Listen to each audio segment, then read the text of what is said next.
guys, and welcome back to another Doctor Who action figure review. In today's review, I am taking a look at the first of two new sets exclusive to B&M stores in the UK. So first up is the 4th Doctor Collector's set. So let's begin by taking a look at the packaging. So as you can see, the figures come packaged in this window box, which features the current classic series style guide that we've come to know for the new Collector's Series figures. The sides of the box feature pictures of the figures themselves, as well as on the back of the box. So starting with the 4th Doctor figure, as you can see, this is basically a re-release of the Pyramids of Mars 4th Doctor, which was exclusive to Forbidden Planet many years ago. Now, when this set was initially announced, we were told that the coat would be brown rather than purple.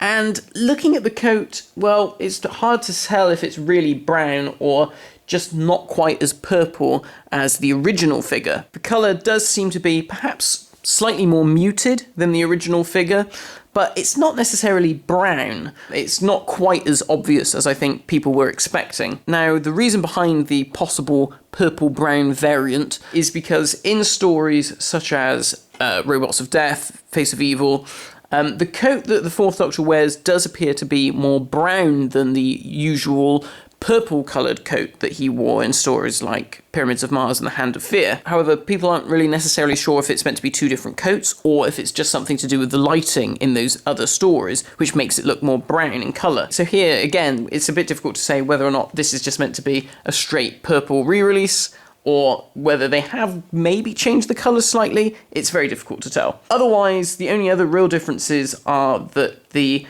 red on the waistcoat is slightly more vibrant compared to the original release, and also the cravat is a slightly different colour orange to the original as well. If this was supposed to be like a brown-coated variant, it would have been nice if they could have painted the necktie more of a deeper red. That would have been interesting, because that's the sort of necktie that he wears in those stories, albeit it's not tied in the way that this figure is sculpted, but again, this is just repaints, so we've basically got to work with what we have. Otherwise, the figure's really great. The head sculpt is fantastic. Again, it's just the same as the previous release. The paint applications are really good. It still has the same comical eyebrows as the original release, but the paint on the eyes are very nice, very crisp blue. They really pop from the figure. As you can see, he's got quite dark lips, particularly in comparison to the original release. The scarf is painted with the same Pyramids of Mars pattern as the original figure, and again, quite bizarrely, it isn't painted on the back as well, no doubt as a cost-saving measure. And the figure also comes packaged with his sonic screwdriver, which is just silver, black, and then the red emitter on the top. In terms of articulation, the figure has articulation at the neck, the shoulders, elbow joints, wrist joints, hip articulation so that the legs can move forward and out to the sides, although this is hindered by the coat. And we also have articulation at the thighs and at the knees. So all of the standard articulation from the original classic series figures. Next up, we have Leela. Now, this version of Leela was originally seen in the Invasion of Time set, which was Leela packaged with the DMAT gun and also came with the Sontaran. So this time round, it is that same outfit. However, there is a slight improvement to this figure that people may not necessarily notice to begin with. So let's begin by taking a look at the articulation. So she has articulation at the head, very much hindered by her hair, just like the original release was, but that's okay. Then we have these half ball joints at the shoulders so that her arms can pivot out as well as swivel. She has shoulder articulation, elbow articulation, articulation at the wrist, at the waist, and then at her hips. These are again ball jointed. She also has articulation at the knees, and also at the shin. So the paint applications on Leela are really good as well, very nicely done, particularly the paint jobs on the boots. They've got this really nice weathered effect, which looks great. And again, like with the hair's dark but has some lighter wash to it just to make it pop. You don't really get it on the front fringe piece, which seems to like stick out quite dark to the rest of it, but that's just a minor gripe.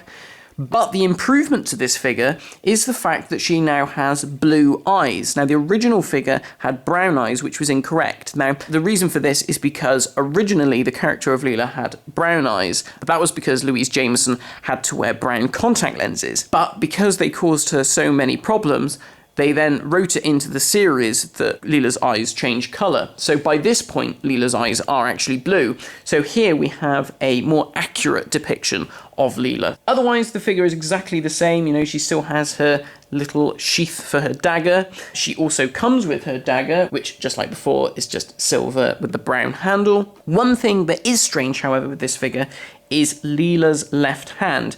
As you can see, the wrist section is quite thick and strange. That's because they've used the hand from the Face of Evil figure, which has the little wrist strap around it. They've just got that and painted it flesh-coloured. So her left wrist does look strangely thick, but otherwise it's a really nice figure. And again, like with the Pyramids of Mars 4th Doctor, if this is a figure that you missed the first time round, this is a really good opportunity for you to get her. Then we move on to the brand new repaint of the set, which is K9 Mark 1. So for ages, people have been asking for a classic series coloured K9.